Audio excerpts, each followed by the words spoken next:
ये है माला, वो तो काला कलूटा। और ये तो यह कितने नखरे बता रहा था मुझे विवाह नहीं कर रहा। मैं तो एक ही नारी का व्रत ले चुका हूँ। काला का लूटा बैंगन लूटा, अरे वो तो आदमी ना आदमी की सूरत, भला उससे विवाह करने की मुझे क्या जरूरत, इससे करूंगी विवाह। हेलो,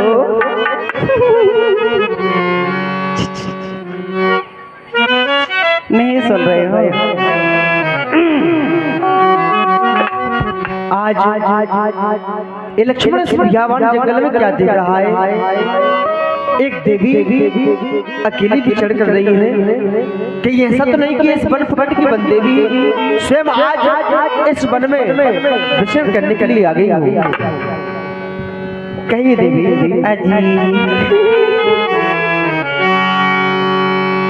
इधर आइए ना, कहो।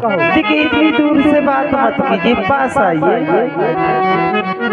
देवी हाँ जी, वैसे उचित दूरी बहुत अच्छी रहती है, लेकिन हम तो केवल आपसे सर्वप्रथम इतना जानना चाहते हैं। हाँ, इस भयावन जंगल में आप अकेली विचरण कर रही हैं, जो कि इस वन प्रखंड में नाना प्रकार के हिंसक जीव एवं नाना प्रकार के निशाचर भी विचरण करते हैं। हाँ, देवी अकेला जान करके किसी निशाचर ने आपको हानि पहुंचा दी या किसी हिंसक जीव ने आपको हानि पहुंचा दी, इस बात का आपको तनिक भी भय नहीं लगता? मुझे और भय इस जंगल में अभी इनको पता नहीं है कि इस जंगल में जितनी भी निशाचर हैं उनकी अम्मा हूँ। ऐसा है, सुनिए कि इन जीव हंसिक जीवों से मुझे डर नहीं लगता, भय नहीं लगता। इसलिए नहीं लगता क्योंकि मैं तो यहाँ नित्य प्रति आती जाती रहती हूँ। अच्छा। हाँ, तो सब मुझको जानते हैं। और मैं आपके पास क्यों आई हूँ? हाँ, यह तो हम पूछना ही भूल गए। हाँ, देवी भूल जाते हैं आप। तो मैं बता देती हूँ कि यहाँ से थोड़ी दूरी पर जो बैठे हुए हैं आपके भाई हैं। कहाँ नहीं, किसी वृक्ष के नीचे बैठे थे। अच्छा। हाँ, हम हमारे बड़े भैया प्रभु श्याम जी हैं। अच्छा, आपके प्रभु हैं। हाँ, तो आपके उन्हीं प्रभु ने मुझे आपके पास भेजा है। क्या? हाँ, हमारे प्रभु ने आपको हमारे समक्ष भेजा? हाँ। देवी कोई कार्य है आप जो भैया ने आपको हमारे पास में भेजा? कहो देवी, क्या बात है? कार्य तो बहुत बड़ा है, इसीलिए तो जब उनसे नहीं हुआ ना तो उन्होंने कहा मेरा छोटा भाई वही इस कार्य को करेगा। सुंदरी सुनी मैं प्रभु कर दासा, तो उन्होंने मुझसे कहा है क्या कि यहाँ से थोड़ी दूरी पर मेरा छोटा भाई बैठा हुआ है, वो आपसे विवाह अवश्य कर लेंगे। विवाह? हाँ। तो देवी आप विवाह का प्रस्ताव लेकर हमारे समक्ष आई हैं। और क्या? सर्वप्रथम देवी आप ये बताओ, मैं तुम्हारे पास आ रही हूँ, तुम दूर दूर भगते जा रहे हो, क्या मुझ में से बदबू आ रही है क्या? नहीं देवी, तो फिर क्योंकि आप उचित दूरी बनाकर रखें। क्यों, कोई आपको परेशानी है? क्योंकि उचित दूरी है बहुत जरूरी, तो आप दूरी बना करके रखें। नहीं, वो उचित दूरी वाला समय चला गया, अब तो समय कौन सा है? अजी मुस्कुराओ तो कोई बात बने, गुनगुनाओ तो कोई बात बने। अजी दूर रहने से फायदा क्या है, यदि पास आओ तो कोई बात बने। अब तो पास आने का समय है, तो बताइए विवाह करेंगे कि नहीं? सुने नारी मैं प्रभु करे दासा, पराधीन नहीं तोर सुपास। हे देवी, कहिए मेरे देवी। हे सुंदरी।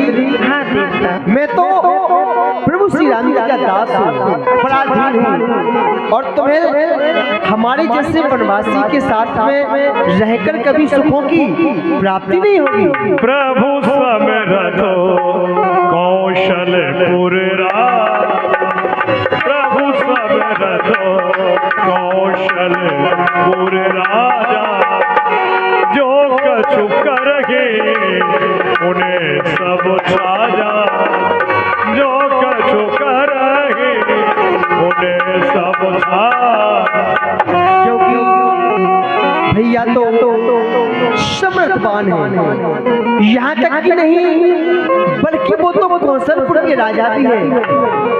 वो जो कुछ भी करे उनके लिए सब शोभा देता है, हमारे जैसे दास के लिए नहीं। क्योंकि देवी सेवा को सुख चय मान भिखारी व्यसनी धन शुभ गति व्यभिचारी। सेवा कोई सेवा करने वाला व्यक्ति यदि चाहे कि मुझे अपने स्वामी के पास कोई काम ना करना पड़े, मुझे सुखों की प्राप्ति हो, तो देवी सेवक के लिए सुख कहाँ मिलता है? नहीं मिलता। वो तो अपने कार्यों में ही इतना व्यस्त रहता है और उसे करना भी पड़ता है। मान भिखारी भीख मांगने वाला व्यक्ति यदि चाहे कि समाज में हमारा सम्मान हो, ये समाज हमारा सम्मान करे, तो भिखारी का सम्मान कौन करता है? कोई नहीं। व्यसनी अर्थात जिस व्यक्ति को जुए शराब आदि का व्यसन हो, और यदि ऐसा व्यक्ति चाहे कि हमारे पास में धन एकत्रित हो जाए जुए शराब वाला, तो उसके पास में नहीं रहता, क्योंकि वो तो बैत में ही जुए शराब से अपने धन को गवा देता है। और व्यभिचार या व्यभिचार करने वाला व्यक्ति वो चाहे जब इस धाम को छोड़कर के हम वहाँ पर जाएं तो वहाँ पर हमारी सुगति हो जाए। और देवी एक पुरुष होता है लोभी। लोभी क्या चाहता है? लोभी ये चार गुनामी तो नभ दूध चाहत ये प्राणी। लोभी पुरुष चाहता है अर्थ धर्म काम और मोक्ष, इन सबकी प्राप्ति हमें हो जाए। तो देवी ये संसार के प्राणी है, अपने मन में नाना प्रकार की कल्पना किया करते हैं और नाना प्रकार के स्वप्न भी देखते हैं। ये तो असंभव बात को संभव बनाना चाहते हैं। जैसे आकाश से जल की वृष्टि होती है, लेकिन आकाश से ये दूध तोड़ना चाहते हैं संसार के प्राणी। तो देवी हम आपसे विवाह करने में असमर्थ थे। आप अपने हृदय के विचार, आप अपना ये प्रस्ताव अपने पास रख करके पुनः लौट जाओ।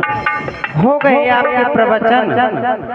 देखिए आपने जो भी अभी कहा उनमें से कुछ बात तो मेरी समझ में आई, लेकिन कुछ बात मेरे सर के ऊपर होकर निकल गई। अच्छा, आपने जैसे कहा कि आप अपने भाई के सेवक हैं, पराधीन हैं, तो कोई बात नहीं। देखिए सेवा करनी बुरी बात नहीं है, आप अपने भाई की सेवा करते हैं, करते रहिए। जब आप मुझसे विवाह कर लेंगे, आप उनकी सेवा करना, मैं आपकी सेवा करूंगा। और सुनिए तुम तो ऐसे उछट रहे हो, छिटक रहे हो, क्या बात है? देवी विवाह करना ही नहीं करना। अभी गाना में आपसे हम असमर्थ हैं, क्योंकि जो एक सेवक का कार्य होता है, जो सेवक का धर्म होता है, वो बड़ा ही कठोर होता है। अगर तुम चाहो तो मैं तुमको समर्थवान बना सकती हूँ। वो कैसे? वो तुम मैं बना दूंगी, तुम कहो तो विवाह के लिए राजी हो। अगर विवाह नहीं करना है तो एक बात बताओ, तुम मुस्कुरा क्यों रहे?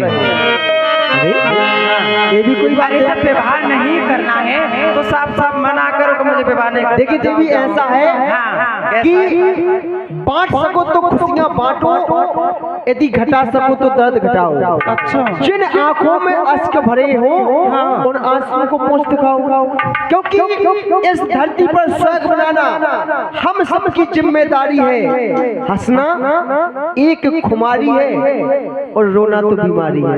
लेकिन तो ये 100 रुपए की राशि हमारे आदरणीय श्री अमित भैया साहू गुआवली आपकी ओर से चलते हुए प्रसंग पर ये 101 रुपए की राशि आई है। बहुत बहुत धन्यवाद। ये तुम्हारी खुमारी है ना हंसने वाली, मेरी बेकरारी बढ़ा रही है। कैसे? और भोले भाले बनवासी, और क्यों मुझे देख मुस्काते हो, वो तो नारी के और संग में है, और तुम नारी विहीन दिखलाते हो।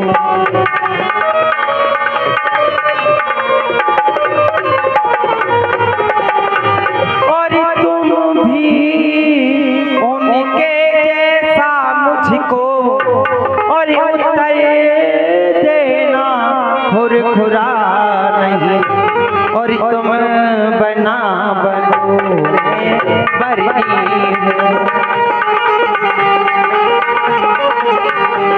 तुम्हें बना बनो मैं बरनी हूँ।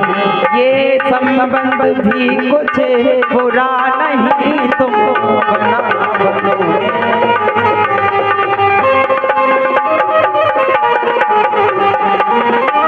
देखो ये 51 रुपया भैया ध्रुव जी अग्रवाल उल्दन वालों की ओर से ये 51 रुपए की राशि है। चलते हुए प्रसंग पर देखो, यदि आपको